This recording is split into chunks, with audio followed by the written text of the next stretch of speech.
Music by Shri Ganesh studio.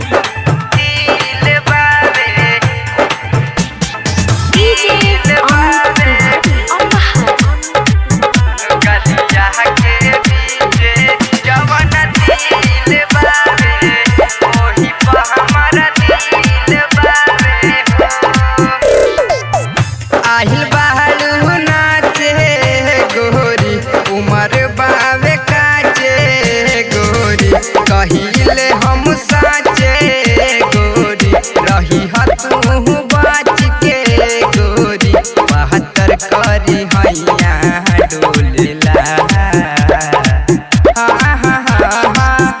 गलिया के बीचे जवन तिल बावे ओही पर हमर दिल बावे हो। गलिया के बीचे जवन तिल बावे ओही पर हमर दिल बावे हो।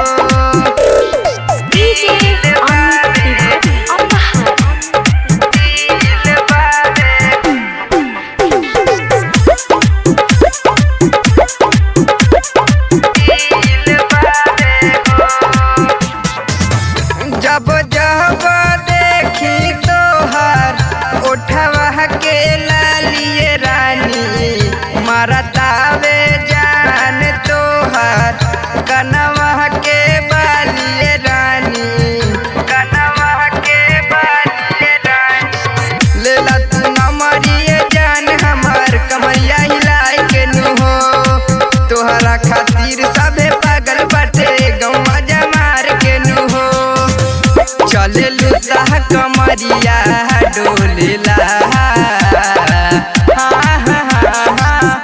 गलिया के बीचे जवन तिल बावे ओही पर हमर दिल बावे हो।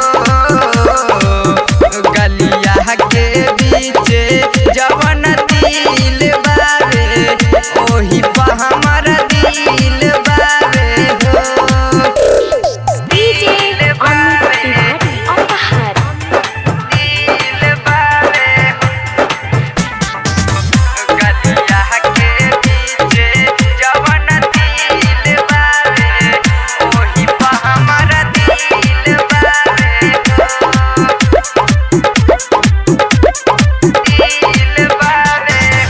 शहजाद राजा तोहर भइले दीवाना गोरी चंदन मांगे लेता करेलू बहाना गोरी करेलू बहाना गोरी ना जाए जाने सटे जावे पा लगबू कमाल के नु हो राहुल राज पकड़े तोहरा के स्टेज पे बचाप के नु हो सत्या के नजरिया डोले गलिया के